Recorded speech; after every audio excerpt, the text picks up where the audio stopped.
Ebyomukulu Alien Skin awamu n'omukulu Pallaso ate byongeredde ddala okufuuka ebizibu ennyo era nga omukulu Pallaso ttiimu ye erumbye owa Alien Skin era bwe batyo ne bagezaako ne bakola ebintu eby'enjawulo omubadde n'okubaakuba emmotoka era n'okugyasayasa. Baganda bange, mikwano gyange,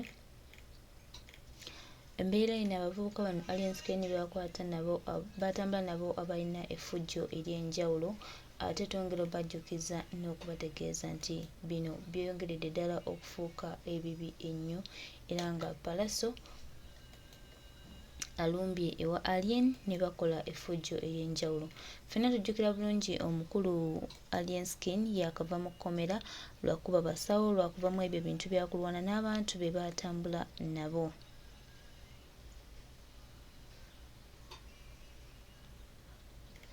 Baganda bange, mikwano gyange, ensonga yo efuukidde ddala enzibu nnyo.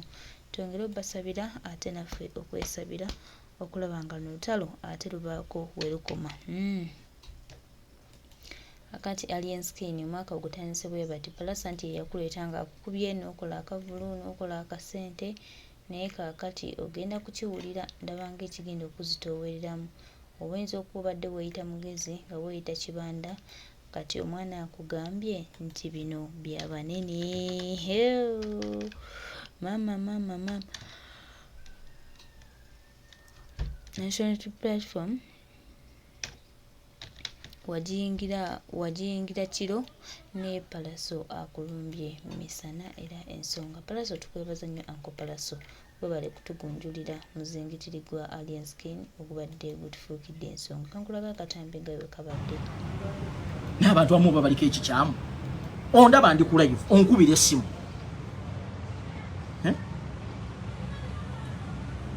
bannayuganda banankyukakyuka ku mulundi guno kojo omugezi ongambye we are aiming at high not this gwe aiming eyo nze kanwane buno obutalo obutonotono kirungi mu lutalo muno waliwo kye bayita specialization of labor gwe lwana entale ennene ze kanwane zino entono. Kino Pallaso kyankoledde, Pallaso kyatukoledde nze ng'omuntu. Pallaso banaye abalina ku kasente mwesonde njaga genda gulira Pallaso nkoko. Kati twagala fight yeyo kubanga luli kibadde kirinnye kitegedde kibadde kiruusa amadaala. Omanye ebiseera ebisinga waliwo olina okutuuka ng'olina okuteminga some fools. This is a very good approach. Katonda waffe yatukoledde kino. Katonda waffe ayina engeri gy'alwana entalo zaffe. Waliwo agambye don't you think eno tebeerangako sitanti ssebo. Ndowooza Pallaso tomutegeera bulungi. Eno tebeerangako sitanti. Njagala bankubira ekivubuka ekyo kiddeyo mu kusiiga oil. Toyinza kukola bannange mwe kambabuulire. Abaana abo bagenze mu nkuuka ne bakuba abantu b'ebyalo. Omuntu avudde mu kyalo azze kulaba kabaka we. Ne mudda ku bakazi abakadde ne mubakuba. Ne mudda ku bantu abavudde mu kyalo omuntu asasudde akasente kagenze kulaba Ssaabasajja Kabaka agenze mu nkuuka ne mumukuba. Baakubye abaana b'abantu, baakubye abantu baffe. Osegeera. Yakuta abaana, bakuta abaana ne bateeka mu bantu. Nga baagala kwonoona nkuuka. Osegeera. Baakubye abantu bannange. Abantu babakubidde mu naye nga abantu bakuba tebalina buzibu. Osegeera. Kakati nze bakinkubira ate lwakuba nti okumanya ekyo ekivubuka kitiitiizi. Pallaso olukirumbye kyekwese ne kidduka. Weeyita Anilule waddala omulabye. Ate nze approach ya Pallaso njagadde. Era bwe tunaakwata approach eyo ne tugiteeka mu busungu nga bano abasajja batubbye akalulu kaffe nga tubeerumbira. Obuyinza bajja busuulawo mangu ago batandike n'okuleeta abantu abasobola okusiizinga fire. Eyo attitude gye njagala. Eyo loje njagala. Nze nabagamba ekikyatulemye waneeno. Ekikyatulemye butekkiririzaamu kulooza nti si buli kimu oli bwakuba simanyi kyusa luno. Ekyo kyetu omuntu buli lwamanya nti tosaaga takumanyiira. Kati Alien Skin tasobola kuddamu kutambaala Pallaso okujjako ng'ayagala kufa. Okujjako ng'ayagala kufa. Ye yagadde aswalize Pallaso eri mu mawulire. Ate n'amulaga nti amulumba misana. This is very good. mwe bananchuka chuko yizo okukirabanga ekitatukwatako naye kino ekivubuka bye kibadde kigendo okukola wano mu kalulu kati bamaze okutubwa formula Katonda atuyambye bakire bodies enti kiri violent kati naffe neyo tuba tukikolako nga tudiringa nacho tudiringa n'omuntu ali violent kati naye ajja kutya ajja kumanya nti abantu tebasaaga buno obutalotalo bwa Eddy Kenzo obo tewina makulu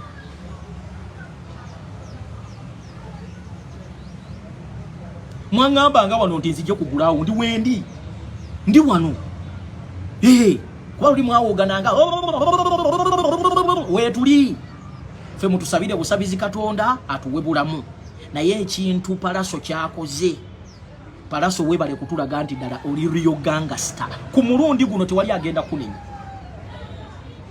ku mulundi guno tuli mabegawo nze isese ndu mwana omukisu nze omugisu nine ekintu kimu nze bwonkola ekintu bwe kyonkola kyenkukola bwonne matisi nkuluma nkuluma omuvubuka oyo yaleesa abaana be ne bakuba abantu mu nkuuka mwe mwina bye mutalabi bakubya abakazi abakadde ne bakuba bamaama ne bakuba abavubuka ne bakuba abaana abatonga tebalina kye babakoze era effujjo ne litakomaawo ne bagenda ne balumba Palaso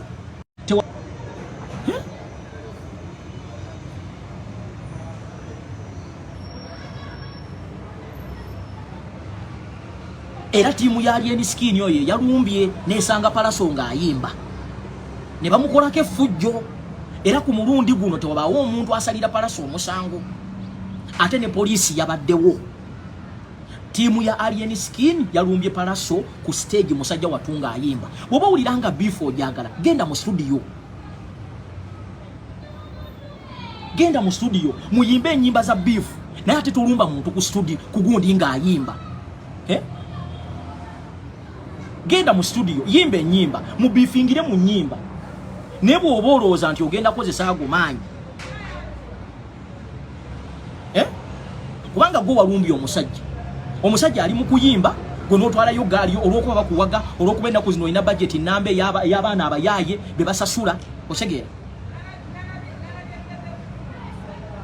leero omusango mugusalire ekivubuka ekyo ate namwe bannayuganda kino ekivubuka mu kizire kiddeyo gye kyava bino ebivubuka buli mubiwaga ndowooza mutegedde ani rulo omutuufu actually nze nayagadde nnyo approach ya Palaso hit me I hit you numba nkulumbe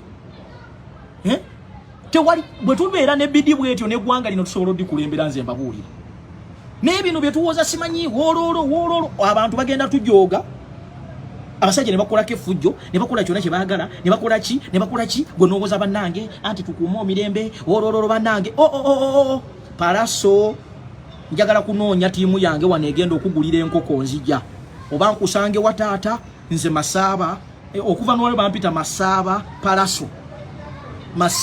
Palaso nkunoonya ndi musajja mugisu njagala ompe ku bukodyo njagala ompe n'ogwo omutima bampita Masaaba era olwaleo ne mala nkuwulira ngoga nti Masaaba Faustin ngenda kunyigira nze Masaaba Palaso mwabawoza simanyi eyo diversion eyo diversion mutulekeke ebere diversion mu musomese kale ebitali bya diversion. For today I'm on Palaso's side. We cannot allow somebody okumalaka abantu gwe bankubya abantu abatalina musanga abaana bafangoni munkuuka enkuuka etabeerangamu siganya abantu bakukuba obucupa ne tosobola gerageranya bucupa nabaana abantu bazzeeyo mu byalo byabwe nga batiriika musaayi. Omuntu nojja ku stage n'owoninga n'abantu musimanyi mu kalulu kigenda kubeera kika mu maaso ga Ssaabasajja Kabaka.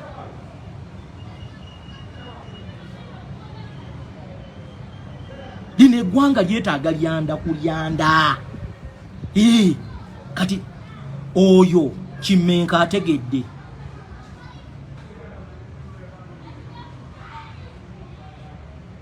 Eyo timu yetaaga okudiringa. They should deal with that criminal gang as early as first. Ndabye Abitex agamba mbu tebagenda kuddamu kubuukinga Alien Skin. Gwe Abitex mwe bamu watwala Alien Skin mu nkuuka nga muteeseteese okwonoona enkuuka kati olwaleo weefulumiza weekozesa akawandiiko mwe ba Abitex mwe kizibu kye Uganda wano namu wamutwala mu nkuuka nga tomanyi kyagenda kola wamutwala mu nkuuka nga ne fujjo olimanyi kati olwalero olwokuba otegedde nti ekintu kiyiise mwapulaniza ekintu kyammwe kakati wekozesa posti bwe tetugenda kuddamu mbwe abakiriziganya nange tetugenda kuddamu kutegeka alien skin bulijjo mubadde mu mutegeka gwe munankyukakyuka oli tajja n'akubugamba busimanyi si diversion kino ekintu temumanyi kye kituyambye batuyambye ne bateeka alien skin ku level eyo kubanga abadde alinnye ng'oluva kwoyo kati abadde atunuulidde ffe olwalero Katonda atuyambye bamaze okuki exposinga mu nsi yonna mu bannayuganda bonna kikino ekivubuka amazima gali nti kyafujjo kitukoledde we have actually njagala olwo olutalo lubeere ku ezo level lugenderaawo we are the one who have scored fe yalumba n'akolako efujjo Katonda nga amuteekateekera anaamusobola Katonda amututeeredde waayina okubeera Katonda amututeeredde n'amuleetera omuntu anaamusobola era taata Palaso w'okutenyweza ezo entalo Palaso tuzikulekedde zirwani we baba baagala wetuula kuyambira ffe weetuli we tomanyi ssanyu lyendiko ekumanya ndi musanyufu njagala kunywayo ku kagundi ka soda era bannange abakkiriza mu kyenjogera siinaamu ssente leero naye munyambe tusonde enkoko ennene ngenda gitwalira Palaso nja kutuuka ewuwe njagala kugisonda ngimutwalire gwenze nawulira bubi nga ndaba oyo omuvubuka yayingira ku stage nga Lydia Jasmine mukazi watu atabeerangako mu ntalo ali mu kuyimba ne basika ku mwana oyo akazindaalo ne bayingira ne bajankala nnyo mukazi watu ali mu kuyimba anoonya 10 efujjo likole ku basajja banno naye n'olumba omwana ow'obuwala ali mu kuyimba yese bwe ennaku zino bwajja ayina mentalite ye bwajja asikako busisi muzindaalo abantu be ne bajja ne bawamba ekitundu kyonna kyonna tetusobola kwakitinga bwe tutyo bannange nedda basibu abantu abamu mwetaaga okukuba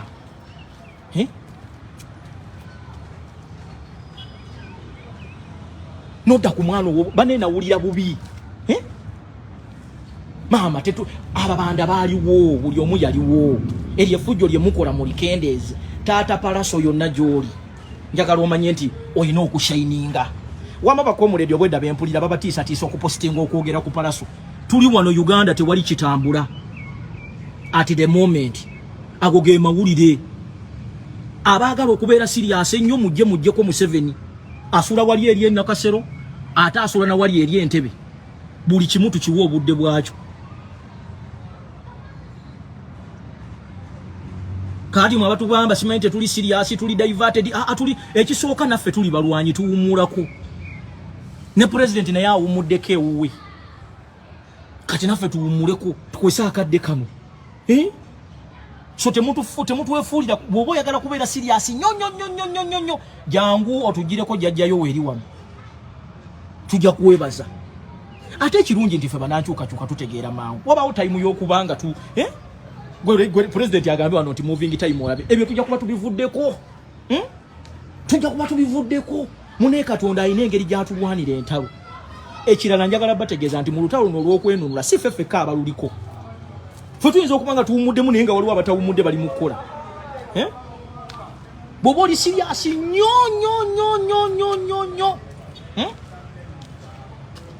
Museveni ali wali eri asula wali eri Nakasero asulako Entebbe jangu omutwanguyize buli kimu Katonda ali mu kukitukolera buli kimu Katonda ali mbagambye God is just opening our doors.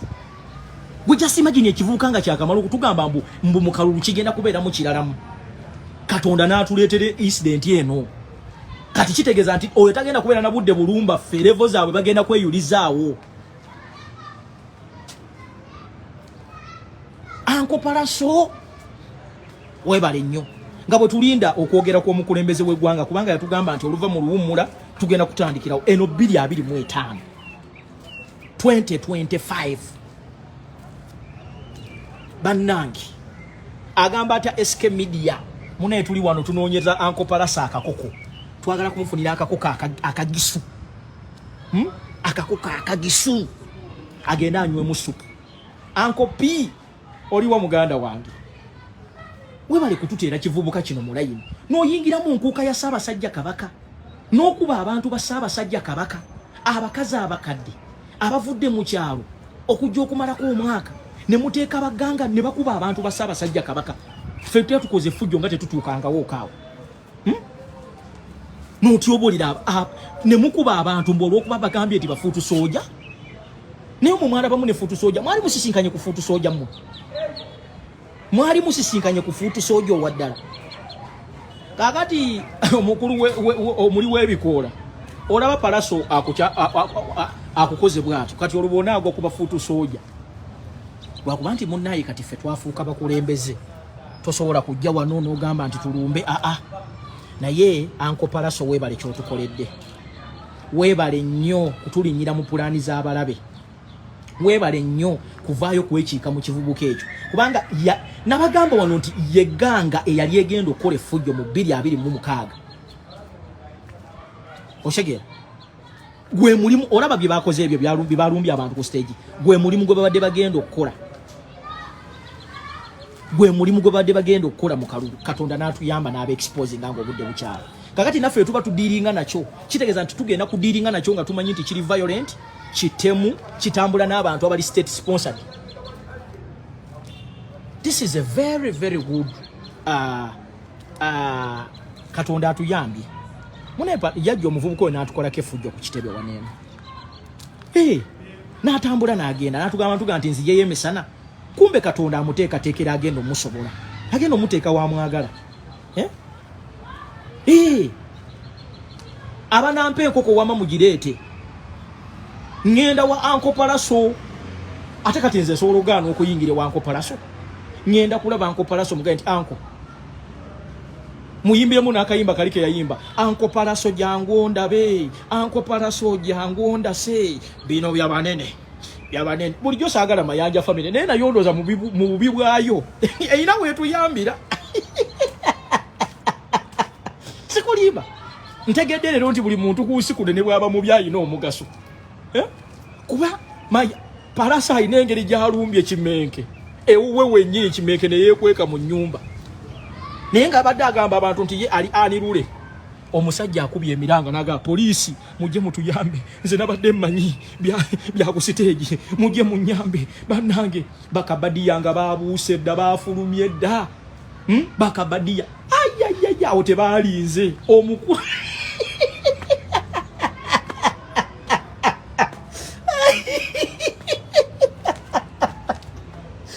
Naye mu Uganda muno. Kabadiya yabadde taliiwo. Olwalabye daga waayere kooti lekale kasiida gafiira wano. Mbu muyina eggaali. Muyina eggaali mwe muzanyira ku Palaso. Omusajja gwe baasiba e Bulaaya mu Amerika lwaganga. Actually okuva n'olwaleero anirula omutuufu ye Palaso ze mbabuulira. Yetabeera ku bino mbu talumba yabaddeko. Omuyaya atuuze okubira poliisi n'abagamba poliisi mujje mutuyambe. Nze nabadde mmanyi byakomye eri. Mujje mutuyambe.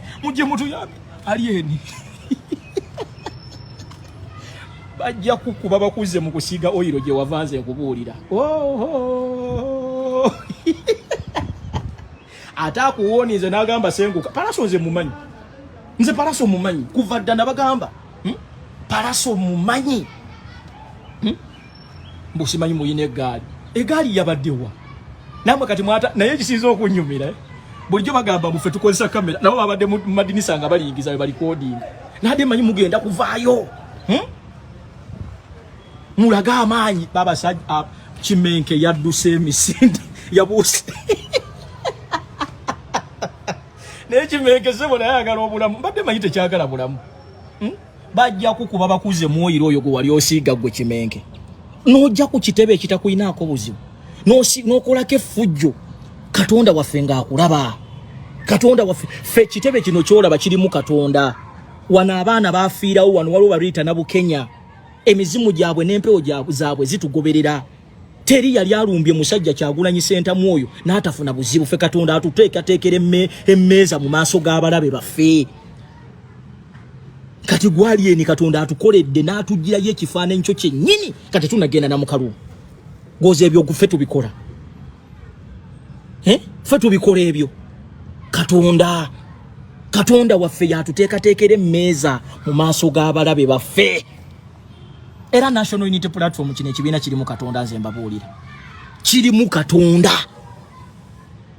yatukolako effujjo tiimu ye ne yeewaana ab'oku social media ne beewaana kati tulinze Nakanga obi tulabe bw'onaayasama tubalinze mmwe bakabadiya ye mwabaddewa mwabaddewa nga mukama wammwe bamulumba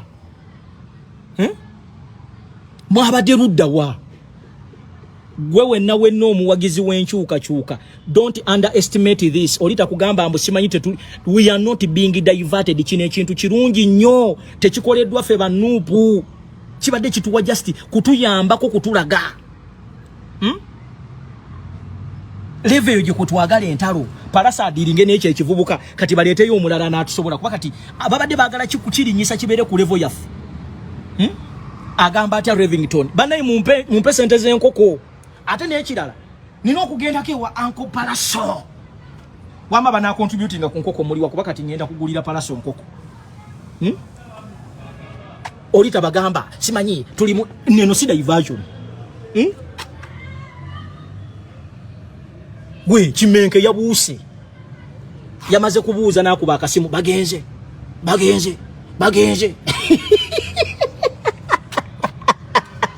nze mbabuulira we nategedde nti abantu bambutuufu Mayanja family naye ina we tutaasiriza ku kisajja kino mwebale era mwenna bandange twe Uncle Palaso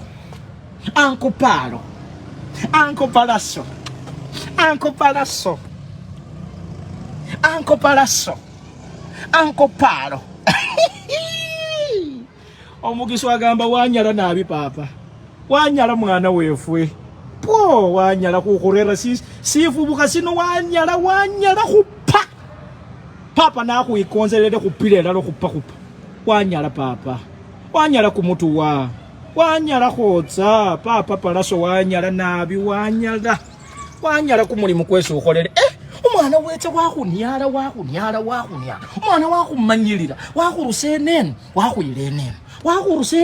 wakuirene mwana wemika ku stage wakubolera barari kumwirekekera ali okuitsa muhalulu iya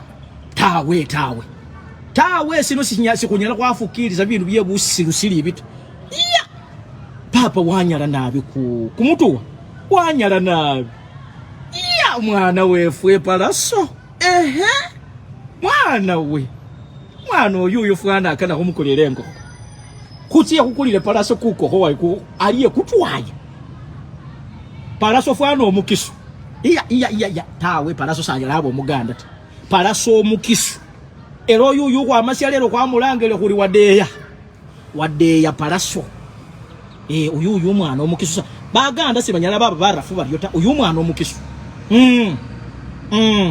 tawe uyu wadeya Palaso mwana we wanyala omwana we bakisu Palaso maji wakuwerera isanyu mwana we wakuwerera isanyu Palaso wakuwerera isanyu maji mbenzehe mbendile mbekole sina Palaso wanyala kuka wanyala omwana wefwe wanyala omwana we bamasa wanyala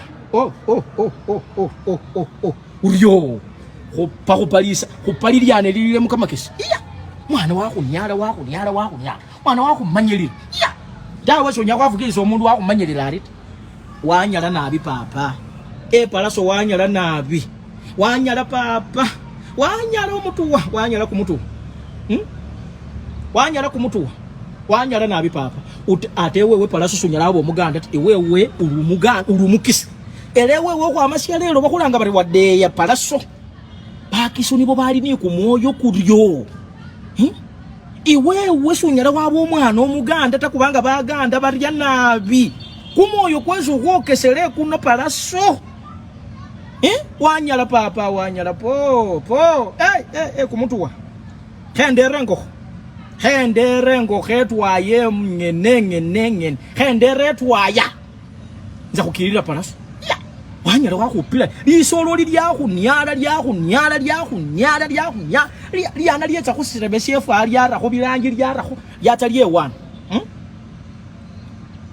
wana wanyala nabi papa wanyala kumutuwa wanyala papa po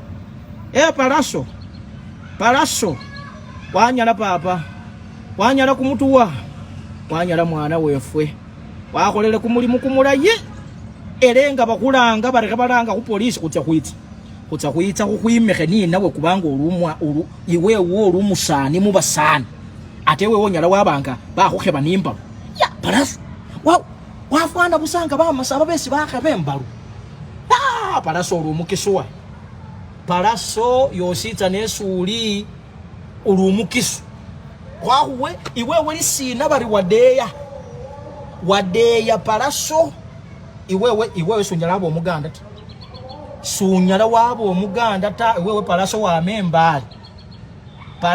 wa membale wefwe bwene mungingi wanyala papa wanyala omukuka wanyala se wanyala kumutu khupeliane lilile mukamakisi wanyala papa wanyala wela khuwe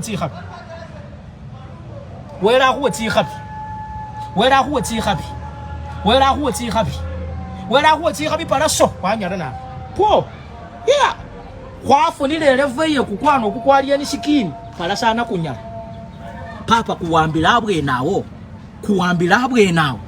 kuwambila wao ari kurure kulevo yefwe ya national level kubange efwe kuupana kure kukana Uganda eyuhe nokukwana kwatsa kwakhuniala kwapa babandu bona mataya abo omwana omuhana bari Lydia Jasmine ari ukhwimba kwana kwetsa kwakhwese microphone kwakirusa khumwana awulile saunya kwafukisa bya busiri byo ta wanyala nabi Palaso wanyala kuka wanyala senge wanyala mwana wefwe ola bantu uko kwogera olugiso banange Palaso webale nnyo taata webale daddy agamba atya mukyala Susan abagenda okuleeta enkoko ya Palaso mwanguwe wamma ndi mu bwangu gwawoza simanyi don't support violence ebyo gendo bigambe family yo tosobola kuyikankubuulire olaba ne Katonda yanyiga natu weyatanga abantu nga basinza nga ekanisa bagifudde katale kati olwatenzo omuntu sometimes you need to bring out that anger, you need to bring out that evil in you. Omuntu amanye fe wafe mu lulimi lwaffe omuntu bw'omusanga nga akusera nawe musere kaso omuntu akujjamu empale n'akukunamira nawe jjamu empale omukunamire naye oli bw'akukunamira n'owooza simanyi ayi Mukama Katonda ajja kuloga ekyo ekigundi kijja kukwata kandi gwe bw'oba osobola okunnumba n'onkolako effujjo gwe n'ojjaano ne weefuula mbu gwe Katonda don't support violence niyo simanyi learn from violence niyo kansooke malirize ensonga eno ebirala tunaabiraba oluvannyuma. Omanye ekituganya okwenunula omanyi lwaki Uganda eganya okutambula kubanga ebiseera ebimu tulowooza nti bwe tunaabeera abantu balamu tujja kufuna kye twetaaga and we end up disappointed. Kakati ebiseera ebisinga ebintu ebimu biggwawo lwa nsonga era ebintu ebimu birina okubeerawo tubeeko kye tuyiga. Owulira era kambategeeza abooluganda mu Kristo ensonga ya Palaso nsonga nkulu nnyo ate ensonga nnungi nnyo era etukoledde kubanga ekivubuka munnange eyimu yakyo ebadde yakujja eno waffe naye kati Mukama bw'atuyamba nti olwaleero n'obuyinja bwakyo buyiise amaanyi ge kibadde kizimbye kakati kizze ku zero nti ne gavumenti nawadde ebadde egenda kikozesa teyinza kukola nsobi eyo ndala oba kitegedde teyinza kuddamu kubanga kyeyokyezanga obudde bukyali. Kati Katonda atuyambye n'atusembereza ekintu kino ng'obudde bukyali kuba luli babadde bakiwadde ebiwawaatiro bingi, babadde bakiwadde amaanyi mangi. Kaakati eno gavumenti yadde ensiru, yadde engwagwa, yadde eri violent, ekyo teyinza kisapootinga. Kati balina okuddayo ku drawing board. Balina okuddayo ku drawing board. Kati mwe muyinza okuba temukitegedde, kubanga omupiira gwonna badde bagenda guvuga nga guwunzikira mu ffe. Olwaleero bamaze okutulaga nti ekisajja kino kiri violent, tikikola effujjo buli wamu. Kati naye oba odiringa nakyo ng'oli wankyukakyuka ne bw'okikubira eyo gy'okikubidde era osigala okiggyako oyino. Ate kino kitulaze nti byekyeyita si bye kiri. Mukitegedde? Kati oli ajja kwebuuza mbu ebyo bituyambirawa. Gwe tomanyi. Gwe tomanyi nti guno gwe muzanyo gwe bagenda okozesa alien skin mu kalulu. Gwakulumba abantu bakolako ffujjo. Naye wabanga waliwo atulaze nti kisoboka. Ate kino kirina mu kututeekamu bidi naddala ffe banankyukakyuka. Kiri mu kututeekamu bidi bannange. Mwe luli mubadde munyumya bunyumya ne mukuma. Ku luno it has to be beyond kunyumya. Ekyo kye bayita bidi. Era olwaleero Palaso ye anirule. Abamu tugenda kwetaaga okubatereeza by force. So n'olw'ensonga eyo mbadde n'okujja nkolewo ka vidiyo awo. Kuba mbadde ndaba abeefuula Uganda saawa zino ey'emboozi tulina okugyogerako. Unless ng'olinawo ky'olinawo gwe kituwe. Ate njagadde nnyo nti Katonda ono alina engeri gy'ateekateeka ebintu. Ti ku mulundi guno Palaso ate yafunye sympathy. Kubanga amazima gali nti kino ekivubuka nakyo kyajjira ku sympathy. Ku mulundi guno Palaso alaze nti yabadde talina buzibu, kubanga omuntu bwe mba mwewalana ebyokuyiba, naawe genda mu studio kola music, yempalana abantu gye baali bamanyi. Naye empalana erimu okulumba omuntu ku stage, n'omulumba n'omuteekako eggaali, ate n'omala ne weewaana. Bw'akulumba ewo n'akolako obulabe tewabeera buzibu. Era mwenna abali eyo Palaso tulina okumwetondera. Naye ndowooza Palaso alina omukisa.